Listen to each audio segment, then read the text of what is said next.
Okay, tonight is about meeting and greeting 3 people who are running for city council. And I want you to think back to that time when you had a job interview and you knew you had the credentials and you knew you could do the job and you were ready. And you walked into the interview and you got this stone-faced guy looking at you and you went, oh shit. Well, tonight you get to be the interviewer because they want the job on city council. Who's gonna go first? Eric. Eric, come on up, honey. This is Eric Noble.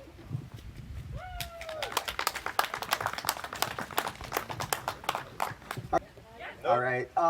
First, I want to say thank you all for coming. I really appreciate it. It means a lot to us to be able to come out here and, share some things that we want to do and get your input on things that you want to see happen in the city. We've been doing these for a little bit. Each one kind of is a little different.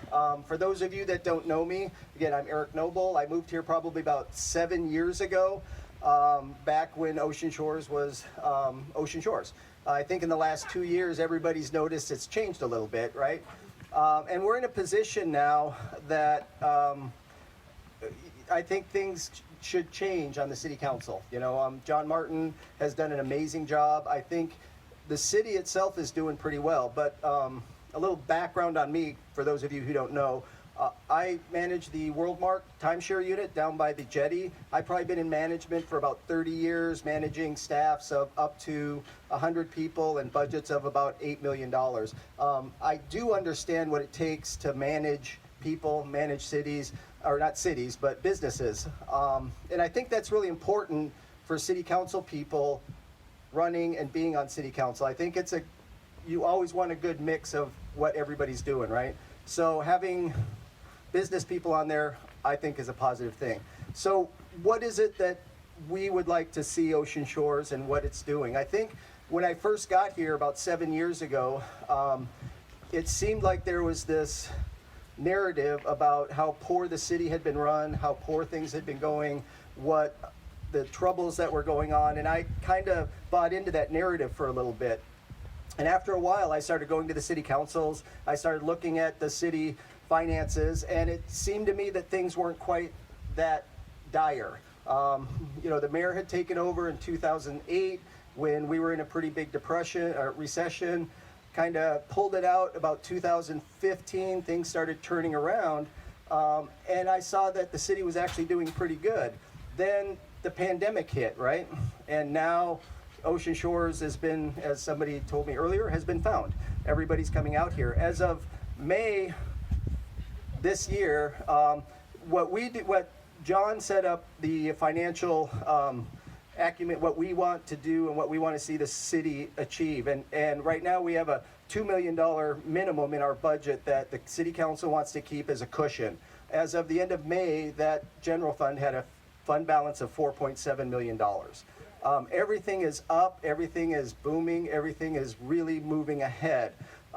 My sense is this election coming up is hugely critical for the future of Ocean Shores. Do we want a city that has people that will move the city forward, that can actually take care of issues and look at issues, get input from everybody that needs to get input, like I'm trying to do tonight on the canal system, because I have an idea that I would like to see the canals taken care of, but it's expensive. Anything we're going to do is going to take money, is going to take time, but I think we can do it. We need a new police station, and I know Lisa is passionate about public safety.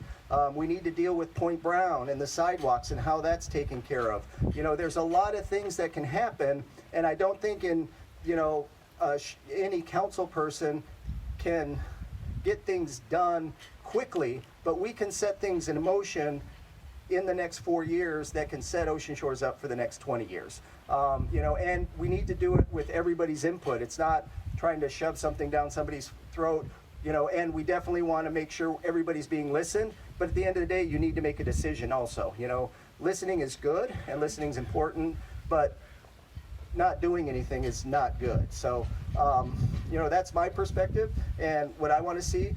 The reason you see Rich Hartman sign, Lisa sign, and my sign is not because we're all the same and we want to, move into city council and then send it down a road that we all believe in. We actually don't agree on everything, but the three of us get along extremely well and will work together for everybody here in Ocean Shores to move it forward.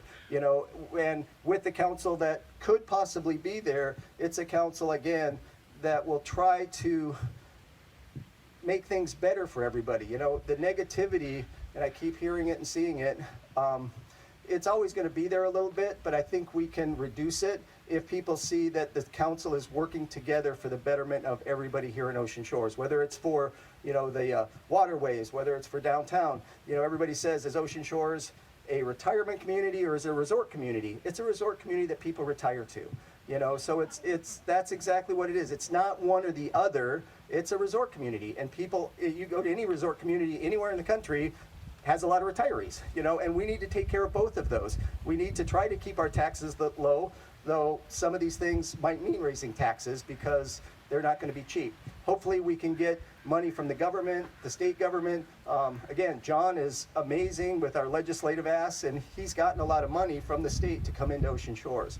You know, so we're excited about the future. I think the future is pretty cool. You know, Lisa and I have been working on the comp plan with Susan at an ad hoc committee. We've kind of finished the whole comp plan, and without a brand, you know, this is a brand new comp plan that started about 4 years ago in the Planning Commission, and without that comp plan, comprehensive plan for the city, we can't really move forward with a lot of things we need to do. The zoning and the ordinances of Ocean Shores were written in the 70s and 80s and are extremely outdated. We've updated some of them piecemeal, but the comp plan lets us have a framework to move ahead with everything, not everything, but in a way that sets the city up in a much better focus, you know. So I appreciate everybody coming, and if anybody has any questions, that's what we're here for. But there is one thing that you all could help us with, because on the 13th, next Tuesday, we have an event at Galloway Bay, and on next Thursday, the 15th, we have an event at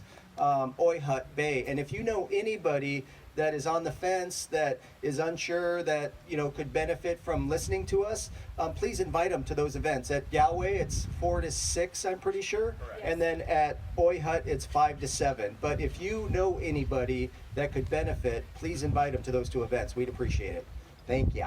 And again, I thank you, Paula, and what you guys have done is And there's huge. food over there, please eat. And Sean, you're up. You're up. And thank you, Sean, for coming and helping us out. That is a huge thing. We really appreciate it. Thank you so much.